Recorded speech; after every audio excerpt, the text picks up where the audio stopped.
خاص طور پر 5 شہروں کے علاقوں میں ان کا پانی خشک ہو چلا تھا اور کئی جگہ کاروانوں کے شہر نیم ویران ہو گئے اور تباہ ہونے لگے۔ ایشیا کا یہ ریگستان کہلانے لگا، اور ایک مسافر اس کے متعلق لکھتا ہے، اب ترکستان میں دور دور تک بجز ویرانوں کے کچھ بھی نظر نہیں آتا۔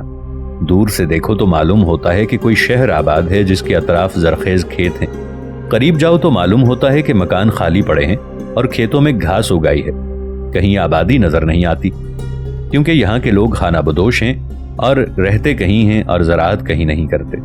ایسے ترکستان سے جہاں شہروں اور پرانی یادوں کے آسیب بستے تھے، تیمور لنگ نے خروج کیا۔ وہ زیرک تھا، منچلا، جنگجو اور ذات کا سپاہی۔ 14ویں صدی کے وسط میں اپنے حملوں سے اس نے ترکوں اور حکومت کا خاتمہ کر دیا جس نے 1 صدی سے ایشیا کو غلام بنا رکھا تھا۔ ذات کا سپاہی تیمور لنگ 1336 سے 1405۔ تیمور لنگ جس نے ایشیا کی فتح کا خواب دیکھا، ترکوں کے برلاس قبیلے سے تھا۔ چونکہ وہ خود چنگیز خان کی نسل سے نہ تھا، اس لیے وہ اس سلطنت کے وارث ہونے کا دعویٰ نہیں کر سکتا تھا۔ بجائے اس کے اس نے انقرہ تک کئی دارالحکومتوں میں ایسے اشخاص کو شاہ شطرنج بنا کے بٹھا دیا جو کسی نہ کسی طرح چنگیز خان کی نسل میں سے تھے۔ اپنے لیے صرف اس نے امیر القدر کا لقب اختیار کیا۔ وہ جنگلی فتوحات کا جویا تھا اور غالباً مقدونی کے علاوہ دنیا کی تاریخ میں اور کسی فاتح کو اپنی زندگی میں اس مقصد میں اس قدر کامیابی نہیں ہوگی۔ وہ ہر لحاظ سے ایشیا کا نپولین تھا۔ جسمانی اعتبار سے وہ بھاری بھرکم نہیں تھا۔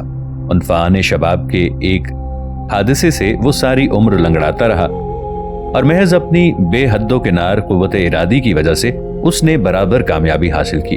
اس کی ابتدائی فوج غیر منظم گروہوں پر مشتمل تھی جن کی آبادی مضبوط دشمنوں سے گھری ہوئی تھی۔ اس عہد میں ترکوں میں مغلوں کے دور کی عسکری جبلت باقی تھی۔ تیمور لنگ میں نپولین کی سی ذاتی جاذبیت بھی تھی۔ وہ انبوہ بیکراں کو مسحور کر سکتا تھا اور بڑے بڑے مسئلوں کو تنوع سے حل کر سکتا تھا۔ نپولین کی طرح اس کا حافظہ معمولی سے معمولی چیزیں یاد رکھنے پر قادر تھا، اور اس میں موقع سے بھرپور فائدہ اٹھانے کی غیر معمولی صلاحیت تھی۔ نپولین کی طرح اس نے ایک ایسی فوجی طاقت تیار کی جس کے مقابلے میں کوئی بھی ٹھہر نہیں سکتا تھا۔ جب تیمور لنگ کی یورشوں کا باقاعدہ مطالعہ کیا جائے اور ان کی حقیقت کو سمجھا جائے تو شاید یہ مان لیا جائے گا کہ دنیا کی تاریخ میں سوار دستوں کا اس سے بہتر سردار اور کوئی نہیں گزرا۔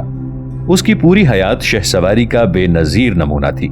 بلا روک ٹوک اس کی سواری فتح پر فتح حاصل کرتی چلی جا رہی تھی۔ پہلے اس نے چغتائی ترکوں پر غلبہ حاصل کیا، پھر اس کی سواری دہشت کی سواری بن گئی۔ وہ جدھر سے گزرتا کاسہ سر کے احرام بناتا چلا جاتا۔ یہ احرام اس کی فتوحات کے سنگ میل تھے۔ کوئی طاقت، کوئی قدرتی روک اس کی یلغار کو روک نہ سکتی۔ یہ اس کی خوش قسمتی تھی کہ وہ ایک ایسے زمانے میں پیدا ہوا جب ایشیائی سوار دنیا کی سب سے سخت فاجی قوت تھے۔ اسے ظفر کا راز معلوم تھا۔ وہ تجویزیں بنائے بغیر پیش قدمی کرتا تھا، اور اس کے وحشی سوار جنہوں نے جنگی مشقیں نہیں کی تھیں، نپولین کی طرح وہ بھی کوئی 1,00,000 فوج ہمیشہ حملے کے لیے تیار رکھتا۔ تیمور لنگ اپنے کار آزمودہ تاتاری سوار فوج کو میمنے میں رکھتا۔ یہ فوج بجائے خود یلغار کرتی۔ اس میں اس کے اپنے محفوظ دستے ہوتے اور تیمور کے قابل ترین امیر اس کی سالاری کرتے۔ ناظرین، آگے بڑھنے سے پہلے کامنٹ سیکشن میں ہمیں اپنی آراء سے ضرور آگاہ کیجیے گا کہ آپ کو ہماری یہ سیریز کیسی لگ رہی ہے۔ آئندہ آنے والی اقساط سے باخبر رہنے کے لیے ہمارے چینل کو سبسکرائب کر لیں اور ساتھ موجود بیل آئیکن کو ضرور کلک کر لیں۔ شکریہ۔ یہ بڑی غیر معمولی فوجی طاقت تھی جسے آج کل کے جان پر کھیل جانے والے فوجی دستے ہوتے ہیں۔ یہ تاتاری فن حرب کا ماہر اکثر اپنے میسرے کو روکے رکھتا اور اپنے طاقتور میمنے سے ہی حملہ کرتا، ایسی صفائی اور تیزی سے جیسے مغل توتوغر کا دستور تھا۔ جب میمنہ دشمن کی صفیں توڑ دیتا تب وہ میسرے کو آگے بڑھنے کی اجازت دیتا۔ وہ خود قلب فوج کے عقب میں طاقتور محافظ دستوں کی سرکردگی کرتا، جس کا کام یہ تھا کہ چاہے کچھ ہو جائے، جہاں ہیں وہیں جمے رہیں۔ اس طرح یہ حصہ فوج کے دونوں بازوؤں کا مرکز بن جاتا۔ جنگ کے خاتمے سے پہلے فوج کا یہ حصہ بہت کم حرکت کرتا۔ اس وقت تک اس کی بے مثل شہسوار فوج دشمن کو تہ و بالا کر چکی ہوتی۔ تیمور کبھی یہ بھی کرتا تھا کہ ان محافظ دستوں کے مرکز سے میمنے کے پیچھے پیچھے اپنی پوری فوج کے محاذ کو کاوا کاٹ کے آگے بڑھاتا۔ اس طرح میسرہ کے قلب فوج کے بعد آگے بڑھتا۔ اس کی فوج کی ترتیب مستقل تھی۔ ہر دستے اور رسالے کا مقام اور اس کے فرائض متعین تھے۔ کم سے کم ایک موقع پر جبکہ اس نے انقرہ میں عثمانی ترکوں کو بڑی عبرتناک شکست دی، وہ اپنی ساری فوج سمیت دشمن کی نظروں سے اوجھل ہو گیا اور پھر اچانک دشمنوں کی صفوں کے عقب میں نمودار ہوا اور اس کے پڑاؤ اور سامان رسد پر قبضہ کر لیا۔ ترک فوج نے پہلے تو یہ کوشش کی کہ تیمور کی فوج سے ربط قائم کرے اور پھر اپنے پڑاؤ کو واپس ہونے لگی جہاں تیمور ان کا انتظار کر رہا تھا۔ اس طرح ترک فوج کا نظم و ضبط ٹوٹ گیا۔ تیمور نے چنگیز خان کی ایک چال سیکھ لی تھی۔ اس زمانے کے عام معمول کے خلاف اس کی صفیں حملے کے وقت بہت گتھی ہوئی ہوتی تھیں۔ اس طرح مقابلے کے وقت دشمن کے ایک سپاہی کے مقابل اس کے 2 آدمی ہوتے اور ان دستوں کو لڑانا بھی بہت سہل ہو جاتا۔ اس کی کامیابی کا راز یہ تھا کہ وہ اپنی فوجوں کو متحرک رکھتا مگر اس کا انتظار کرتا رہتا کہ دشمن غلطی کر کے اسے موقع فراہم کرے۔ اسے اپنی قابلیت پر اعتماد تھا اور جب وہ موقع کو مناسب سمجھتا تو اپنے طاقتور دستوں سے کمزور دشمن پر حملہ کر دیتا۔ نپولین بھی یہی کیا کرتا تھا۔ نپولین کی طرح تیمور لنگ کی فتوحات بھی اس کی خودداد، صلاحیت اور ذہانت کا نتیجہ تھیں۔ جس طرح نپولین نے دوسرے ملکوں کے ارغمانوں سے پیرس کو مالا مال کر دیا، اسی طرح تیمور لنگ نے ایران و ہند کی دولت سے سمرقند کو از سر نو تعمیر کیا، یہاں تک کہ سمرقند کی جاہ و حشمت کے افسانے یورپ بھر میں گونجنے لگے۔ لیکن یہاں تیمور اور نپولین کی مشابہت ختم ہو جاتی ہے کیونکہ نپولین کی عظمت کا خاتمہ سینٹ ہیلینا کے زندان میں ہوا، جہاں وہ تھکا ماندہ اپنی لڑائیوں کی وجہ جواز ڈھونڈتا رہا۔ تیمور لنگ نے کبھی کسی سے شکست نہیں کھائی۔ جب اس کا انتقال ہوا تو وہ چین کی فتح کے لیے یلغار کر رہا تھا اور ابھی گوبی کے پار منگ سلطنت کی چوکیوں تک بھی نہیں پہنچنے پایا تھا۔ لیکن امیر القدر کی فتوحات بھی فرانسیسی شہنشاہ کی فتوحات کی طرح ناپائیدار ثابت ہوئیں۔ دونوں فوجی کارنامے تھے، دونوں کا انحصار فرد واحد کی ذاتی استعداد پر تھا۔ جب تیمور لنگ چغتائی خانوں کو مطیع کر چکا اور الخانوں کی باقیات پر غلبہ پا چکا تو اس نے زریں خیل کو اپنے راستے میں حائل پایا۔ معلوم ہوتا تھا کہ سمرقند کا یہ تیغشی زریں خیل کو محض رزمارائی کی خاطر تباہ کرنے پر تلا ہوا تھا۔ اپنی جنگ آزمودہ تاتار فوجوں کے ساتھ اس نے شمال کی سمت دشت میں یلغار کی تاکہ زریں خیل کا اس کے اپنے غار میں شکار کرے۔ یہ وہ کارنامہ تھا جس کو انجام دینے کی اب تک کسی نے کوئی خاص کوشش نہیں کی تھی۔ یہ عظیم الشان فوج کے بانک پن کی یلغار تھی۔ اس کے عمرہ ریشم کے لبادے اور زرتار زرہ بختر پہنے دشت گرسنا کو پار کر رہے تھے۔ ہر شام افق کی سرخی میں تیمور کے شامیانے کے سامنے جنگی مشقیں کیا کرتے۔ ان کے لبادے ہوا میں لہراتے، وہ اپنے گھوڑوں کو ایڑ لگاتے اور شام کا دھندلکا قرنا کے شور سے گونج جاتا۔ شمال میں زریں خیل اس طرح سے غائب ہو گیا تھا جیسے کوئی بھیڑیا جس کا شکار کھیلا جا رہا ہو۔ سمرقندی تاتار اس کے نقش قدم ڈھونڈ رہے تھے کیونکہ اس دشت میں یہ خیل کبھی اتنا خطرناک نہ تھا جتنا ایسے وقت جب کہ وہ پیچھے ہٹتا۔ بالکل وہی صورتحال تھی جیسے نپولین کی ماسکو پر یلغار۔ تاتاریوں کو فاقوں کی نوبت آنے لگی۔ انہوں نے غذا کے لیے جنگلی جانوروں کا شکار شروع کیا۔ انہیں مفرور مغلوں کا پہلا سراغ اس وقت ملا جب ایک دریا کے کنارے انہوں نے نصف درجن الاؤ دیکھے جن کی راکھ ابھی تک گرم تھی لیکن انسانوں کا نام و نشان تک نہیں تھا۔ یہ نیم کافر اردو اور تاتاری سوار فوج اس طرح متصادم ہوئی جیسے بھیڑیے آپس میں لڑتے ہیں۔ طرفین میں سے ہر ایک نے دوسرے پر حملہ کر دیا۔ خیل کاغان اس وقت تک انتظار کرتا رہا جب تک اسے یقین نہ ہو گیا کہ محض بھوک یا تکلیف سے تیمور لنگ کے تاتاریوں کا کام تمام نہ ہو پائے گا۔ تب مرتا کیا نہ کرتا، اسے لڑنا ہی پڑا۔ تیمور لنگ یلغار کا استاد تھا، اس کے آگے خیل کے سواروں کی ایک نہ چلی۔ وہ شکست کھا کے بھاگ نکلے اور بھاگنے میں بڑی کثرت سے مارے گئے۔ تیمور لنگ دولگا کے کنارے سرائے کی جانب بڑھتا چلا گیا۔ یہاں اس نے برقائی کے جانشینوں کا قلعہ دیکھا۔ یہاں پنچکیوں سے نہروں میں پانی آتا تھا اور پورا علاقہ شاداب اور خوش سواد تھا۔ صحنوں کے اطراف دیواروں پر پچیکاری تھی، فرشوں پر پچیکاری تھی، باغوں میں سبزے کا مخملی فرش تھا، چینی ظروف بنانے کی دھونکنیاں تھیں، بزازوں کی، جوہریوں کی بڑی بڑی دکانیں تھیں جہاں سے خان کے لیے بیش بہا سامان بن بن کے جایا کرتا تھا۔ یہاں ایک نئی قسم کی پینے کی چیز بھی تھی جو کافی کہلانے لگی۔ تیمور کے لشکریوں نے پرانی اور نئی سرائے دونوں شہروں کو تاخت و تاراج اور مسمار کر کے کھنڈر بنا دیا۔ یہ دونوں شہر جو خانوں کے پایہ تخت تھے اور دشت کے تاجروں کے ملجا و ماوا تھے، پھر نہ تعمیر ہو سکے۔ حال ہی میں ان کے کھنڈروں اور آثار قدیمہ کی کھدائی ہوئی ہے۔ غلام اور مال غنیمت لے کر اس کے سوار واپس چل پڑے اور بڑے وحشیانہ پن سے فتح کا جشن منایا۔ ان کا صحیفہ نگار لکھتا ہے، دولگا کے کنارے یہ مقام چنگیز خان کے بیٹے جوچی کا دارالسلطنت تھا۔ یہاں تیمور لنگ اس کے تخت پر جلوہ افروز ہوا۔ سرائے کی حسین عورتیں قید ہو کے اس کے اور اس کے امراء کے سامنے آئیں جو ساغر بکف بیٹھے تھے۔ ان عورتوں کو برہنہ کر دیا گیا اور ان کے بال کھول دیے گئے۔ ساری فوج اس جشن میں شریک تھی اور جنگ کی زحمتیں بھول گئی۔ تقدیر کے منشا کے مطابق 26 روز تک وہ اسی طرح جشن منایا کیے۔ تیمور لنگ اپنی فوجوں کے ساتھ دشت سے اسی طرح گزر گیا جیسے کوئی عفریت ہو، ایسا بے مثل سپاہی جس کی لڑائی کا کوئی مقصد نہ ہو، لیکن یوکرین کی یورش کے دوران میں اس نے اس سارے حلقے کی مغل خیمہ گاہوں کو درہم برہم کر دیا۔ سمرقند کے آقا کو اس خشک دشت میں کوئی پسند کی بات نظر نہ آئی، وہ پھر یہاں واپس نہ لوٹا۔ زرین خیل کا باقی ماندہ حصہ دوبارہ سرائے میں مجتمع نہ ہوا، اس کی بجائے یہ دشت نورد کچھ تو شمال میں قازان کے اطراف اور دولگا کے دہانے پر استراخان میں اکٹھا ہو گئے، جہاں ماہی گیر وحشیوں کی پرانی شاہراہ کے ایک تجارتی مرکز کو پار کر رہے تھے۔ کریمیا میں نوگائی تاتاروں کو کوئی نقصان نہ پہنچا۔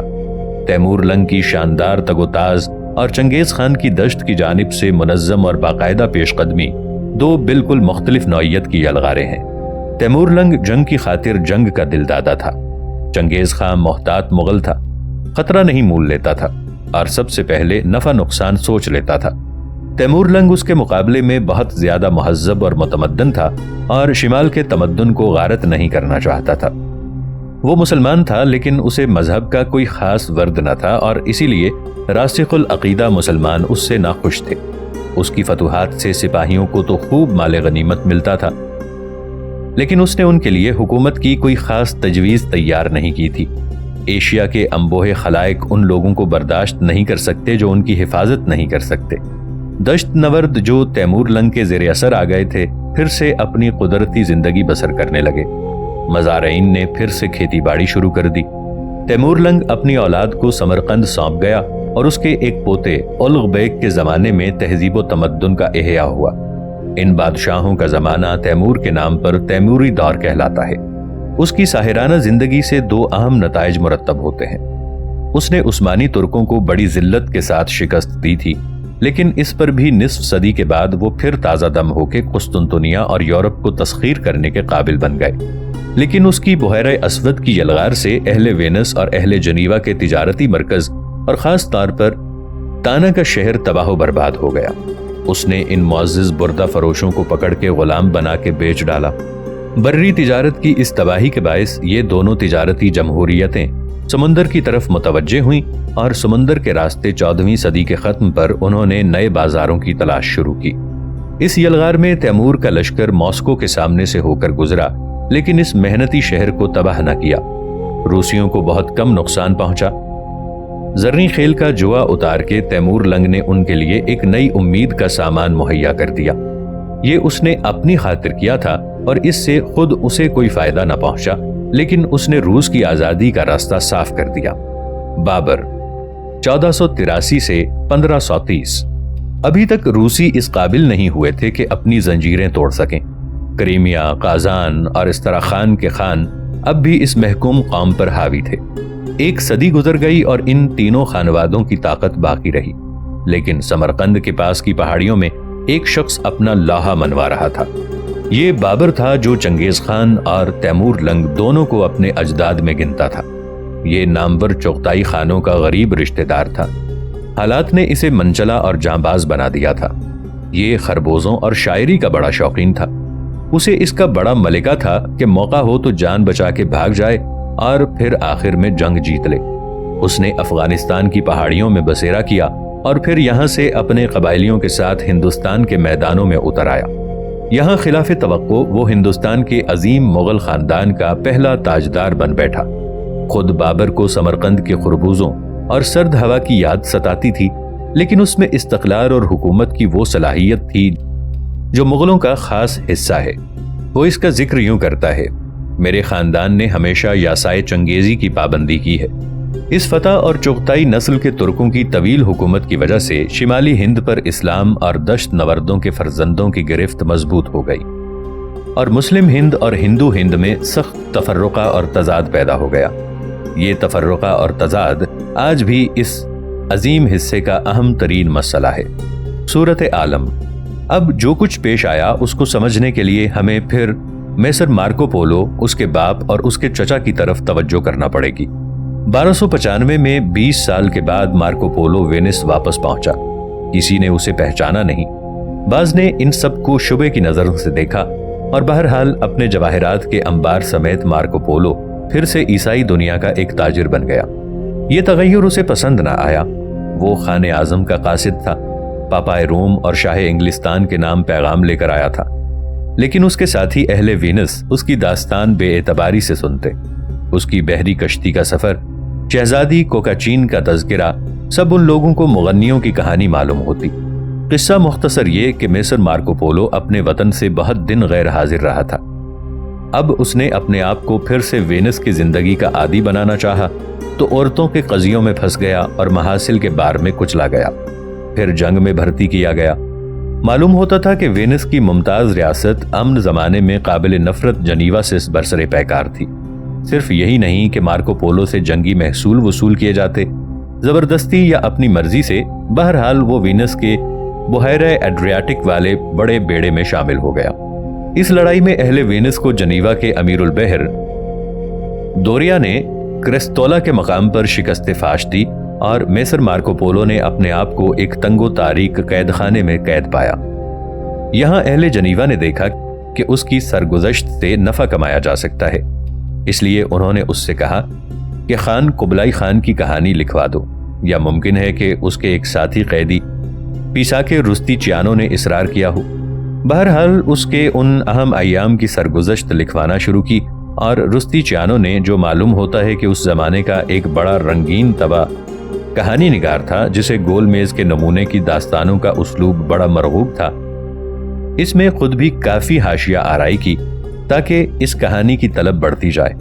مثلا یہ ملاحظہ ہو، عظیم شہزادوں، شہنشاہوں، بادشاہوں، امیروں، رئیسوں، نوابوں، شہریوں، عامیوں، ہر طرح کے لوگوں جنہیں بنی نوع انسان کی متعدد نسلوں اور روئے زمین کے مختلف خطوں کے متعلق معلومات حاصل کرنے کا شوق ہے، تم سب کو کتاب حاضہ میں ہر طرح کے عجائب اور مختلف تواریخ، مثلا تاریخ ایران و تاتار اور ہند ممالک کے اور دیگر جن کا ہماری اس کتاب میں ذکر ہے، میسر مارکو پولو کے بیان کے مطابق ذکر ملے گا، جو کہ شہر وینس کا بڑا عاقل و دانا باشندہ ہے اور جس نے اپنے چشمدید حالات بیان کیے ہیں۔ اور اچھے رستی چیانو نے خاتمے پر یوں حاشیہ لگایا ہے، اور جیسا کہ ہم نے اس کتاب کے آغاز میں ذکر کیا ہے، کبھی کسی فرد نے، خواہ وہ عیسائی ہو یا مسلمان یا تاتاری یا کافر، دنیا کے اتنے بڑے حصے کا سفر نہیں کیا جتنا شہر وینس کے اس ممتاز اور نجیب شہری میسر مارکو پولو ولد نیکوپولو نے کیا تھا۔ اس سے بہتر متعارف کیا ہو سکتا تھا جس سے اہل وینس کا حب وطنی بھی جوش میں آتا اور ان کا شوق تجسس بھی۔ پھر بھی لوگوں نے پولو کے وقائع پر اعتبار نہ کیا۔ اس نے ایشیا میں کئی سال گزارے تھے اور کتاب کے نفس مضمون میں وہ باتیں نہیں تھیں جو مسافروں کی خیالی کہانیاں سمجھ کے پسند کی جاتی تھیں۔ مارکو پولو نے نہ شجر حیات کو دیکھا تھا، نہ یاجوج ماجوج کی دیوار کو۔ ایشیا کے پریسٹر جان کے کوئی حالات اس نے بیان ہی نہیں کیے تھے، جس کے متعلق مشہور تھا کہ وہ ایسے محل میں رہتا ہے جہاں کی ریت سونے کی ہے، اور شیخ الجبل کی جو تصویر اس نے کھینچی تھی وہ ایک سچ مچ کے انسان کی تھی، اس فرضی جادوگر کی نہیں جس کے متعلق یورپ کے عوام کا عقیدہ مختلف تھا۔ چونکہ میسر مارکو پولو نے سچی سچی باتیں لکھی تھیں، اس لیے کسی نے اس کی باتوں پر اعتبار نہ کیا۔ عوام نے اعتماد نہیں کیا، باوجود اس کے کہ وہ اپنے ساتھ ایک تاتاری خادم لیتا آیا تھا جو اپنے آقا کو چھوڑ کر واپس نہیں جانا چاہتا تھا۔ چونکہ وہ بے احتیاطی سے جب قبلائی خان کی سلطنت کا ذکر کرتا تو ہزاروں لاکھوں کی باتیں کرتا۔ لوگوں نے اس کا نام لکھپتی مارکو رکھ دیا۔ جب وہ اپنے مکان سے نکل کے نہر کے کنارے کے چھوٹے سے میدان میں جاتا تو لوگ اسے گھیر لیتے اور کہتے، تمہارے پاس لاکھوں روپے ہیں، ہمیں تھوڑے سے چاندی کے سکے خیرات کر دو۔